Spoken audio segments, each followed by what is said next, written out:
And don't forget to order your copy of Football Game Plan's latest book, Stiff Arming Football Myths, an excellent book that you can find on our website at footballgameplan.com/books, available in both PDF as well as paperback form.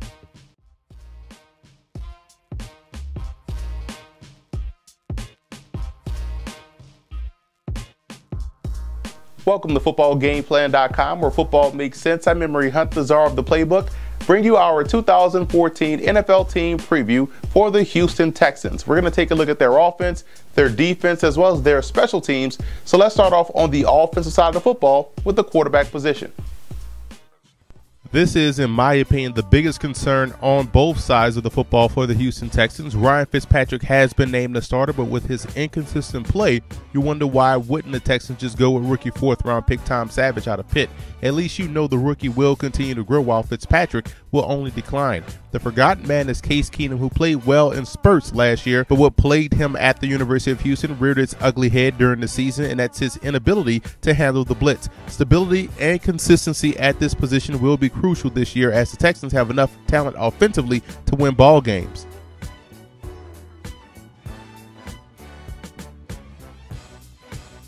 If Arian Foster is at 100%, then the Texans have no problems in the backfield. Foster is one of the best backs in the game with the perfect blend of vision and acceleration, and from a versatility standpoint is the closest thing we've seen to Marcus Allen. The question is about the depth. Gone is Ben Tate, and in free agency, the Texans signed Andre Brown, who struggled to stay healthy with the New York Giants, and in the draft, they selected Alfred Blue out of LSU, which in my opinion put Dennis Johnson's roster spot into question.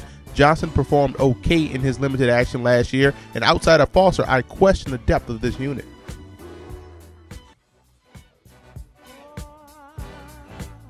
With Andre Johnson, this is an excellent group of receivers. Without him, it raises some questions, so let's view this from the lens of positivity. Andre Johnson and second-year wideout DeAndre Hopkins make an excellent duo.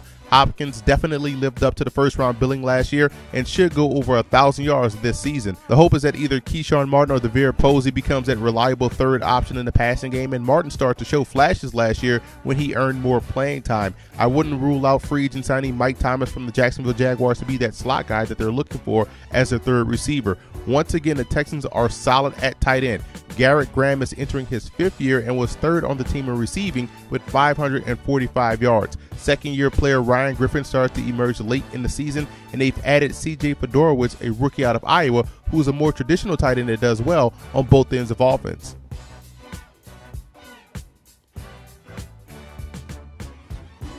The Texans' offensive line is good in certain spots. Center Chris Myers, guard Brandon Brooks, and left tackle Dwayne Brown are very good starters and are a good foundation. In the second round, the Texans selected Xavier Su'a-Filo from UCLA, who's an athletic player that can play three positions up front but will be slated to start at guard alongside third-year player Brandon Brooks, who got better in his second season. The hope is that Brooks continues to grow in the right direction.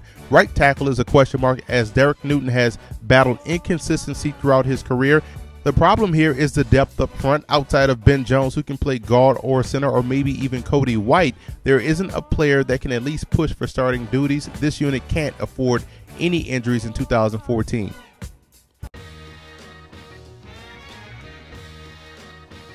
The Texans have arguably the best defensive player in the game in J.J. Watt, who led the team in sacks last year with 10.5, and his dominance doesn't always show up in numbers per se, because wherever he lines up, he alters blocking assignments. New defensive coordinator Romeo Crennel wanted to get better at nose tackle, so they went out and signed Jarrell Poe in free agency, who's an underrated player, and they also drafted Louis Nix III out of Notre Dame in the third round. Nix is coming off an injury, and if he's 100%, he'll be the starter. Nix was a disruptive force for the Fighting Irish throughout the course of his career. There's a battle at the other defensive end spot with Tim Jamison and Jared Crick vying for starting duties. Keith Browner and rookie sixth-round pick Jeffrey Pagan provide depth. I'd even keep an eye on undrafted rookie free agent Julius Wormsley out of Tulane to also factor in the mix because of what he brings to the table from a pass rushing perspective.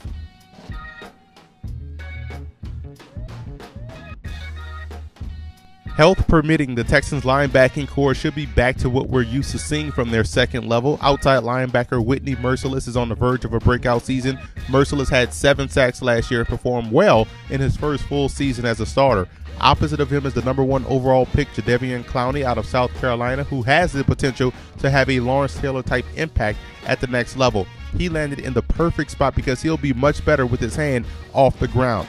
Inside linebacker Brian Cushing once again returns from injury and is one of the leaders of this defense that is effective in all three facets: rushing the quarterback, playing the run, and also dropping back into coverage. Brooks Reed moves to the inside where he'll battle Akeem Dent, who comes over via trade with Atlanta, and Dent could actually end up as a starter. Free agent Ricky Sapp and second-year speedster Trevaldo Williams provides depth on the outside, while undrafted rookie free agent Max Bullough, who was a tackling machine at Michigan State, has a great chance to see time in certain packages.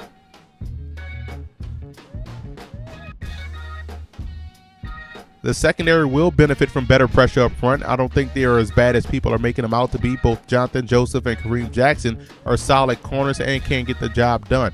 Brandon Harris has had his ups and downs, which is why a couple of rookies could push him for nickel duty. 7th-round pick Andre Hall out of Vanderbilt and undrafted rookie free agent Marcus Williams out of North Dakota State, who has superb ball skills. At safety, Shiloh Ko was out of place as a starter, and the Texans went out and signed both Kendrick Lewis and Chris Clemens to strengthen the free safety spot.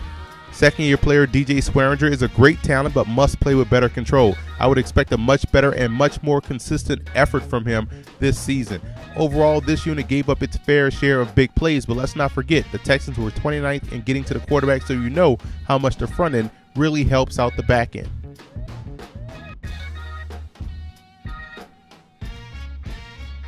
Outside of punter Shane Lechler, the Texans' special teams are a slight question mark. Lechler was the most consistent component, as he's always been throughout his career, averaging 47.6 yards a punt.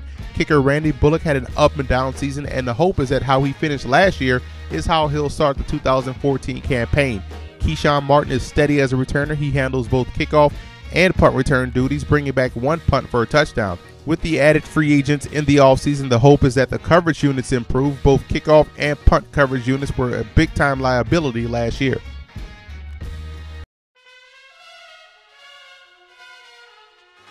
This is a football team that has one of the best receivers and running backs in the game, an emerging player at the number 2 wide receiver spot with solid tight end play, and a defense with the best defensive player in the NFL, and have added another excellent edge rusher in Jadeveon Clowney. The Texans weren't as bad as their 2-14 record indicated, and they have improved in the offseason, so you can see the optimism down in Houston. The biggest cause for concern is the quarterback position. In my opinion, the Texans passed on better quarterback options in the draft in Teddy Bridgewater, Johnny Manziel, even Derek Carr in round 2 to go with Tom Savage in the 4th round. Add the fact that Ryan Fitzpatrick may start the season, and you can see why Andre Johnson wants out of the situation.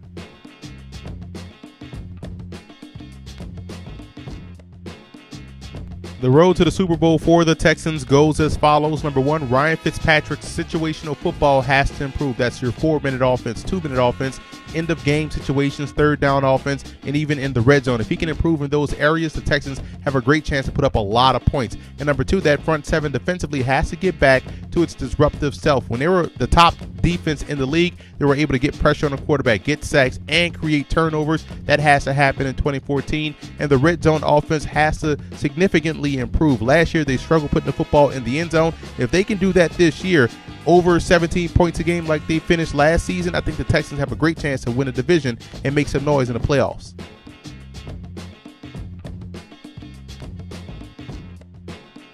I have the Texans finishing 3rd in the AFC South. I believe with Arian Foster's running and what they'll be able to do defensively, it'll make every game winnable. But I ultimately think the inconsistent quarterback play, whether it's Fitzpatrick or the rookie Tom Savage, will keep this team from pushing for the division title this season.